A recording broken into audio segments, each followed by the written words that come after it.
이 구상이라는 시인이 있습니다. 이 구상이라는 시인이 쓴 시 가운데 가장 사나운 짐승이라는 제목의 시가 있습니다. 아마 구상 씨는 한 5년 정도 하와이 호놀룰루에 살았던 것 같아요. 그 시를 보니까 이렇게 되어 있습니다.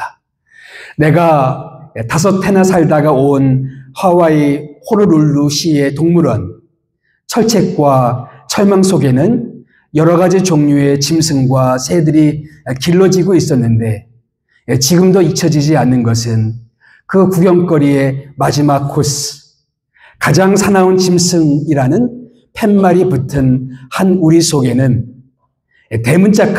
대문짝만한 큰 거울이 놓여 있어 들여다보는 사람들로 하여금 찔끔 놀라게 하는데 오늘날 우리도 때마다 거울에다 얼굴도 마음도 비춰보면서 스스로가 사납고도 고약한 짐승이 되지는 않았는지를 살펴볼 일이다 라는 시였습니다. 무슨 얘기입니까? 하와이 호놀룰루의 한 동물원에 갔어요. 그래서 여러 동물들을 보고 마지막 코스에 보니까 가장 무서운 짐승이란 팻말이 있었다는 거예요. 가보니까 뭐가 있어요? 대문짝만한 거울이 있어요. 거울에 누가 비쳤을까요? 그 사람들이겠죠. 가장 무서운 짐승은 누구라고요? 바로 우리 자신들이다라는 그런 메시지였던 것 같습니다. 동감하시나요? 사람이 가장 사나운 짐승이라는 거. 평소에는 온순하죠. 그러나 어떤 상황에 부딪히게 되면 돌변하고 마는 것이 사람이고 우리 모두의 모습인 것 같습니다. 우리도 어떤 상황이 되면 아주 무서운 사나운 짐승이 될 수도 있고 우리 옆에 있는 사람들도 그런 사람이 될 수도 있다. 우리 한번 옆에 있는 사람들 얼굴을 한번 뚫어지게 한번 쳐다보세요. 혹시 그러한가? 가장 사나운 짐승이 아닌가? 그런 사나운 짐승들 사이에 살다 보니까 이런저런 일들을 많이 겪게 됩니다. 그래서 그렇게 우리가 겪게 되는 일들 중에 하나가 사람들로부터 받는 어떤 비난이 아닐까 싶습니다. 비난은 우리가 인생을 살아가면서 피할 수 없는 상수가 되어버렸습니다. 우리가 구상시의 글을 통해서 그런 비난의 글을 엿볼 수가 있어요. 1절 말씀 보면은 데살로니가전서 1장 말씀 보게 되면 이런 말씀이 되어 있습니다. 우리가 너희 가운데 들어간 것이 헛되지 않았다라는 말씀이 있습니다. 이 말씀을 보니까 이런 뜻인 것 같아요. 어떤 사람들은, 어떤 누군가는 바울의 사역을 조롱했던 것 같습니다. 너희들 가서 헛수고했다라고 조롱했던 것 같아요. 바울은 선교사였습니다. 그래서 여러 지역에 가서 선교를 했는데 그리스 지역에서도 선교를 했어요. 그리스 지역의 데살로니가라는 지역에서도 선교를 해서 그 지역에서 세워진 교회가 데살로니가 교회고 지금 이 편지는 데살로니가 교회에게 보내는 편지입니다. 바울은 그 당시에 많은 고생을 했습니다. 그리스 지역에 가서 많은 고생을 했어요.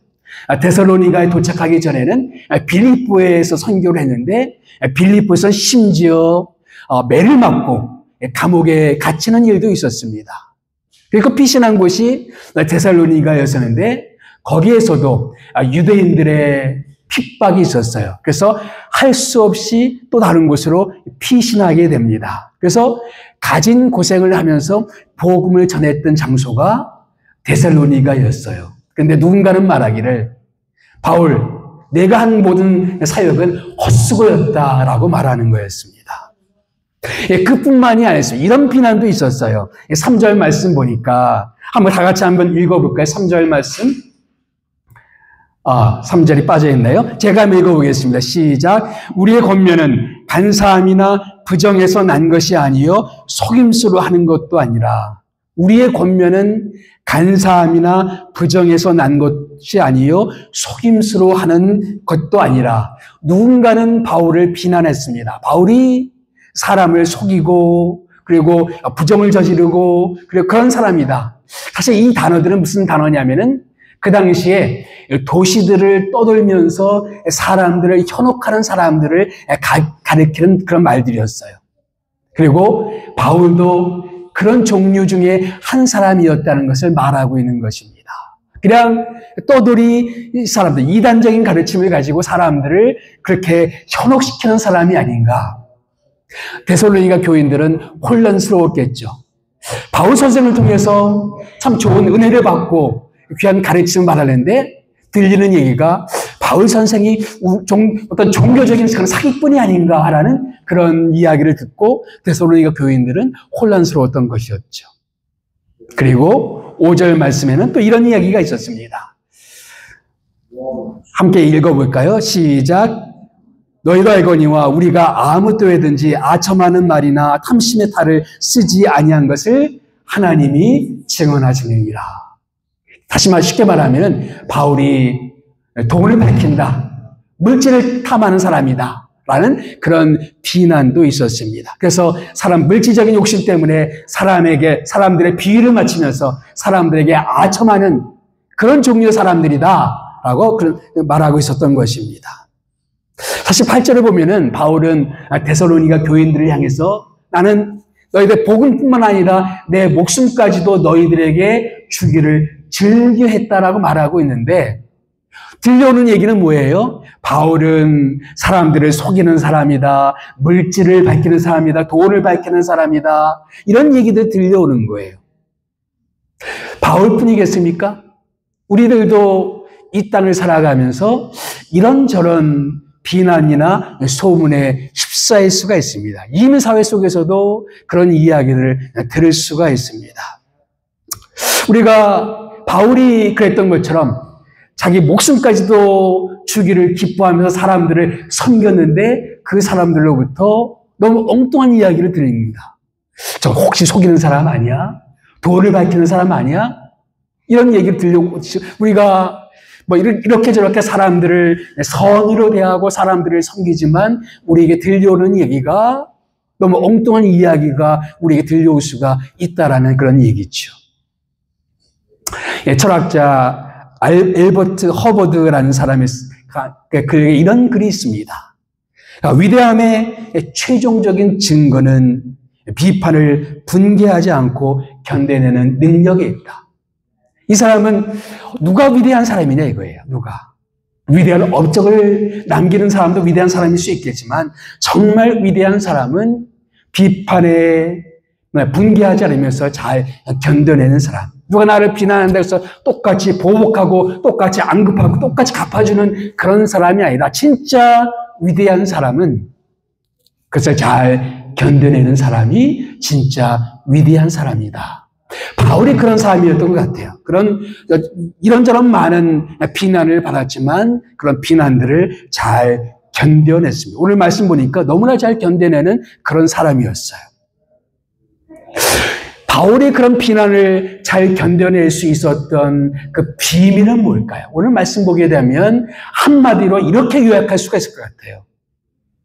하나님, 그리고 하나님 한 분만 그가 바라봤다는 거죠. 사실 이 말은 he and he alone, 이것은 청교도들의 표였어요. 청교도들은 여러 가지 많은 고난과 핍박을 받았어요. 그래서 피신하기도 하지 않습니까? 유럽에서 피신해서 미국으로 가기도 하고 그렇게 했죠. 그때마다 그들이 붙잡았던 말이 he and he alone, 그분, 그리고 그분 한 분만, 하나님 한 분만 바라본다는 것이죠. 바울도 그러했어요. 바울도 나는 하나님 한 분만 바라봅니다. 근데 여러분, 하나님 한 분만 바라본다는 뜻이 뭐예요? 특별히 우리가 비난을 당할 때, 비판을 받고 있을 때, 어떤 소문에 휩싸이게 될 때, 그때 하나님만 바라보고 있다는 것이 무슨 뜻일까요? 오늘 본문 말씀을 보니까 세 가지 뜻 정도로 요약할 수 있을 것 같아요. 이 세 가지 질문을 한번 던져보면 좋을 것 같아요. 첫 번째 질문은 이런 질문입니다. 나는 이런 상황 가운데서 누가 알아주기를 원하는가? 누가 알아주기를 원하는가? 바울은 어느 정도는 교인들이 자기의 진정성을 알고 있다라고 생각을 했어요. 1절 말씀을 봐도 너희가 친히 아나니 너희는 나를 알고 있다. 내가 얼마나 진정으로 사람들을 대하고 있었는지, 내가 얼마나 청렴하게 사역을 했었는지 너희는 알고 있다. 5절 말씀에도 그런 말씀이죠.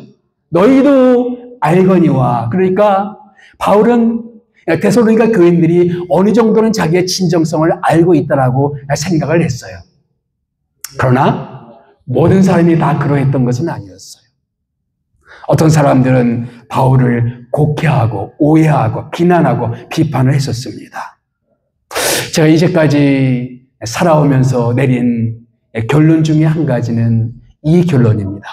사람은 신뢰의 대상이 아니라 사랑의 대상이다라는 겁니다. 사람을 열심히 섬겨요. 그렇지만 어떤 누군가를 그 사람들 섬겨보지만 때때로 나에게 돌아오는 것은 깊은 실망일 때가 참 많습니다. 때로는 제가 섬겼던 리더를 통해서도 지도자들을 통해서도 그런 깊은 실망을 경험하기도 하고, 때로는 내가 섬겼던 교인들을 통해서도 그런 상처나 아픔을 겪어보기도 했습니다. 그러면서 내린 결론이 뭐냐면은 사람은 믿을 만한 대상은 아니다. 신뢰의 대상은 아니다. 그저 내가 사랑해주고 내가 섬겨야 될 대상이지 내가 신뢰할 만한 대상은 아니다. 평소에 이렇게 잘하다가도 어느 한순간에 가장 지극히 자그마한 한 가지 일 때문에 갑자기 돌변할 수 있는 것이 사람들이라는 거죠.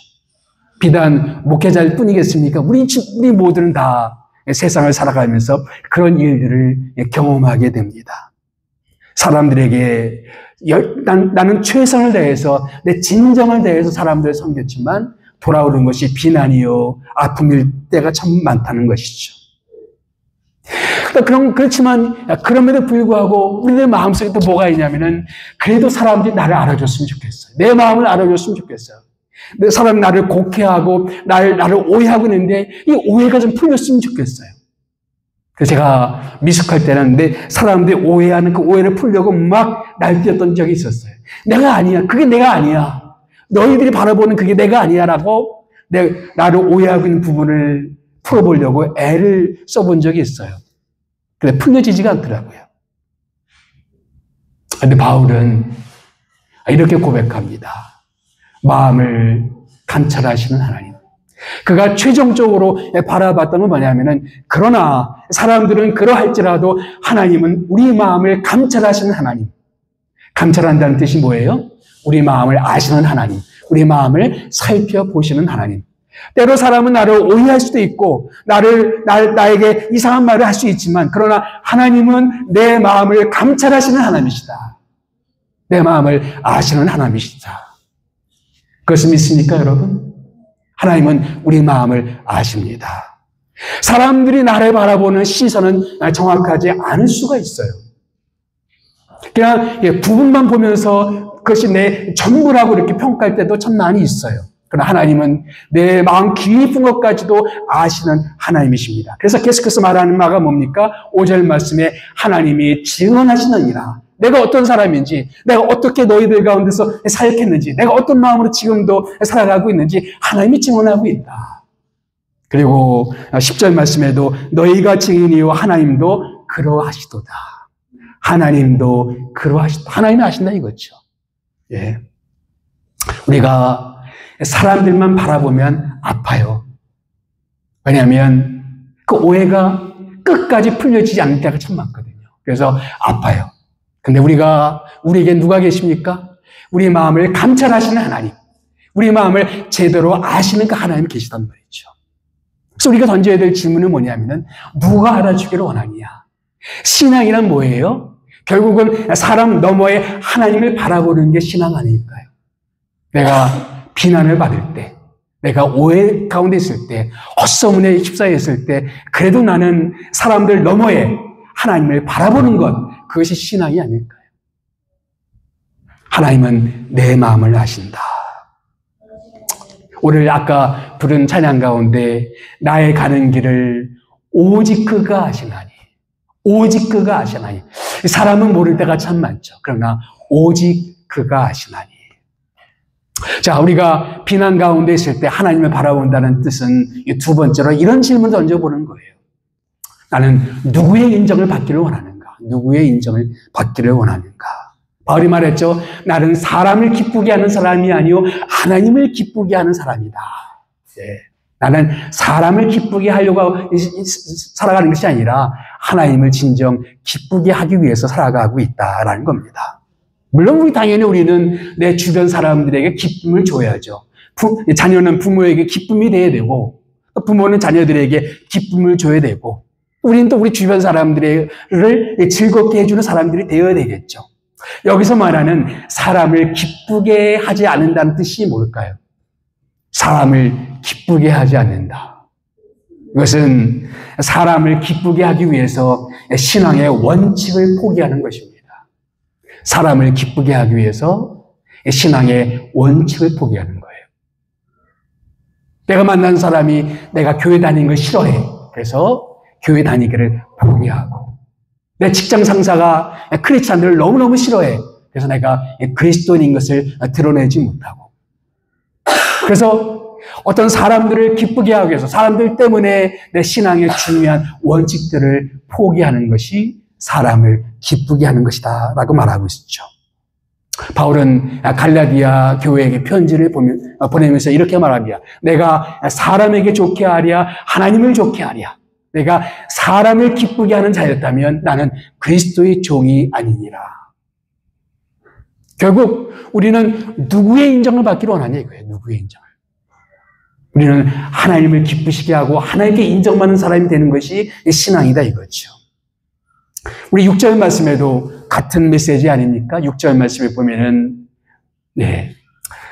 너희에게든지 다른 이에게든지 사람에게서는 영광을 구하지 아니하노라. 사람에게서는 영광을 구하지 아니하노라. 사람의 영광을 나는 구하지 않았다. 사람의 인정을 받기 위해서 나는 그렇게 애쓰지 않았다. 여러분, 사람이 살아가는 인생의 목적은 뭘까요? 최종적으로 그것은 하나님의 영광 아닐까요? 우리가 사는 목적은 하나님께 영광을 돌리면서 또 하나님이 주시는 그 영광을 사모하며 살아가는 것이 우리가 살아가는 삶의 목적입니다. 그래서 나는 어쨌든지 나는 하나님의 영광을 위해서 살아간다. 이 정신이 투철한 사람들은 사람들에 의해서 좌우되지 않는다는 것이죠. 어떤 사람들이 쉽게 상처를 받나요?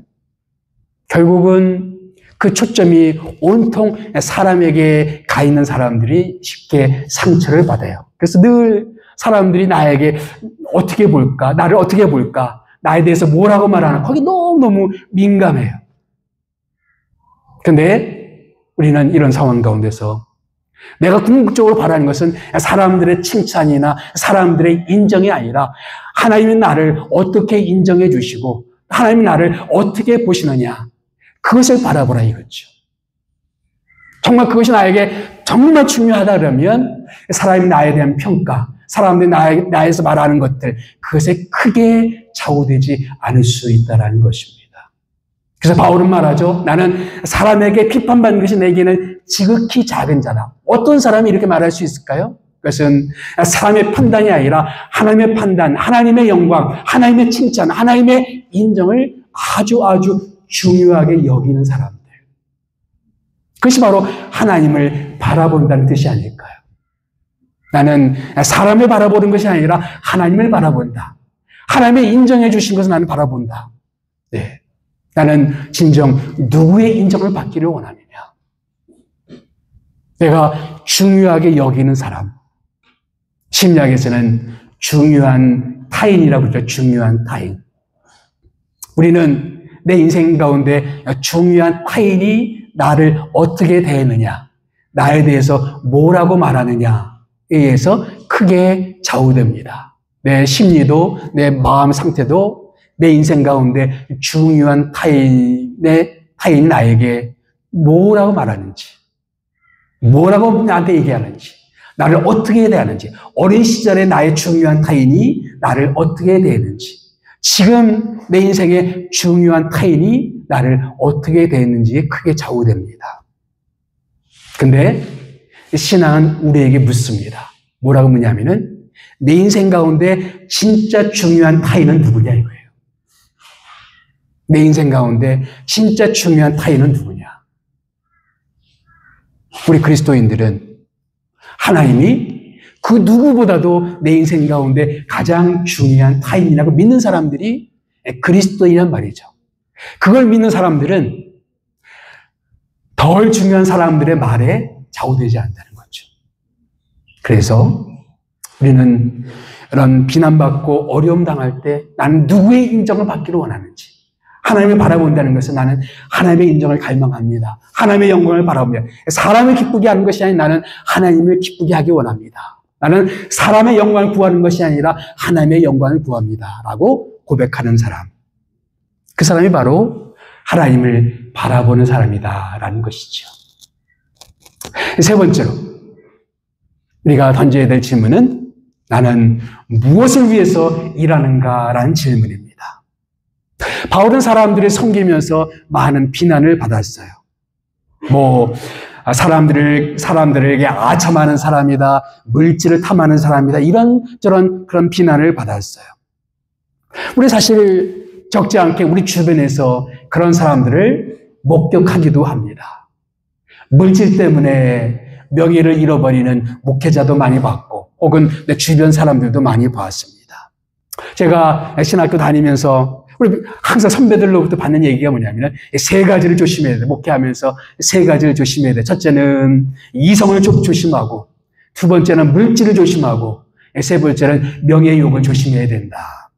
대개 넘어지는 사람을 보면 이 세 가지 중에 하나예요. 그렇죠? 이성적 문제 때문에 넘어지는 사람이 있고, 혹은 물질적 욕심 때문에 넘어지는 사람이 있고, 혹은 명예욕에 사로잡혀서 넘어지는 사람들도 있다라는 것입니다. 그런 면에서 바울은 매우 모범적인 그런 목회자였어요. 9절 말씀 보니까 바울이 뭐라고 말해요? 너희 아무에게도 폐를 끼치지 아니하려고 밤낮으로 일했다. 사람들이 물질을 가지고 자기를 공격하니까 내가 언제 그랬니? 나는 너희들 가운데 사역할 때 나는 밤낮으로 일하면서 나는 복음을 전했다. 너희들이 누구에게든지 부담을 주기 싫어서, 폐를 끼치기 싫어서 그렇게 나는 일하면서 나는 복음을 전했다. 그렇게 말할 정도로 그는 물질에 욕심이 없었던 사람이었습니다. 그리고 명예를 탐한 사람도 아니었어요. 여기 7절 말씀 보니까 뭐라고 말합니까? 우리는 그리스도의 사도로서 마땅히 권위를 주장할 수 있으나, 그 뒷말은 무슨 뜻일까요? 무슨 말이 나올까요? 그렇게 하지 않았다는 것이죠. 마땅히 사도로서의 권위를 주장할 수 있었지만 그 권위를 내세우지 않았다 이것이죠.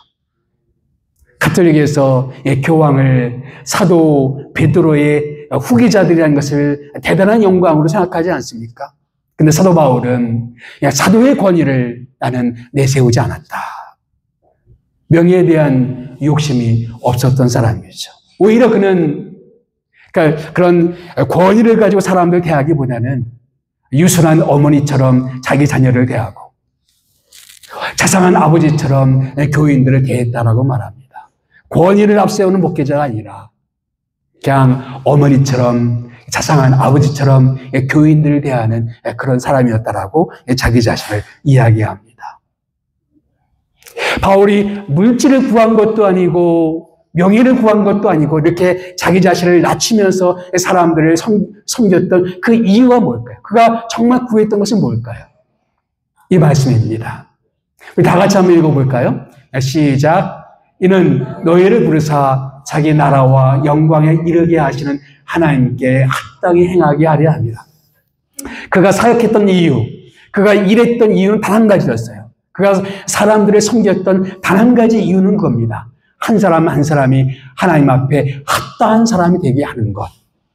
심지어 이 사람이 나를 곡해하고 이 사람이 나를 오해한다 할지라도 내가 일하는 이유는, 내가 여기서 지금 사람들을 섬기는 이유는 내가 대우받고 내가 존중받고 내가 뭔가 보상을 받고 그것이 내 목적이 아니라 뭐가 목적이다?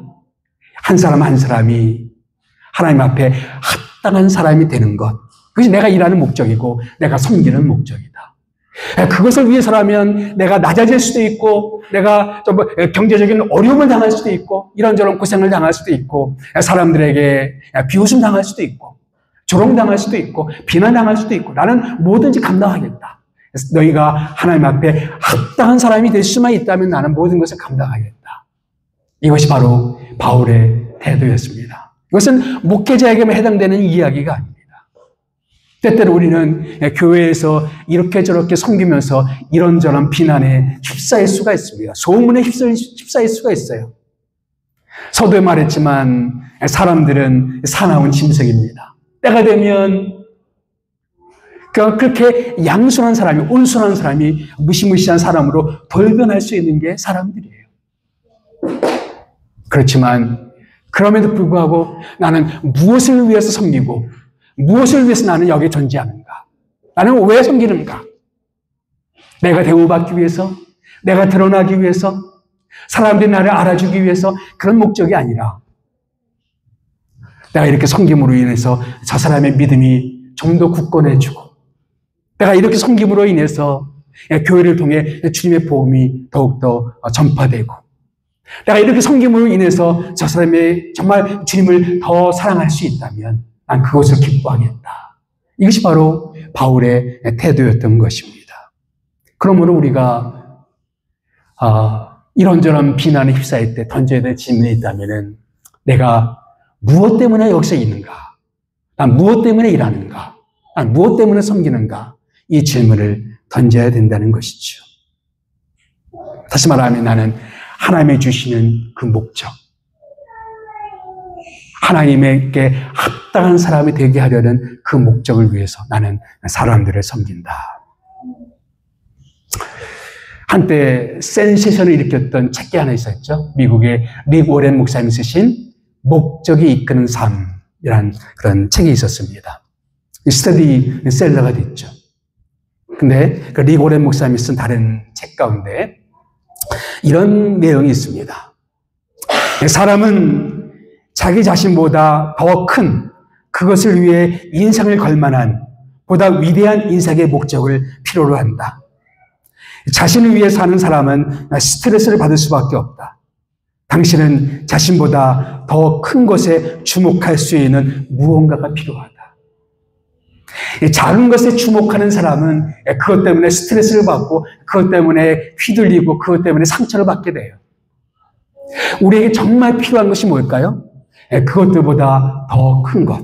나는 누가 알아주기를 원하는가? 나는 누가 인정해 주기를 원하는가? 나는 무엇 때문에 여기서 일하고 있는가?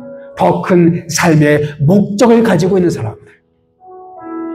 하나님이 내 마음 가운데 주신 어떤 사명을 주신 그 사명을 붙들고 있는 사람들은 비난도 이겨낼 수 있다는 거죠.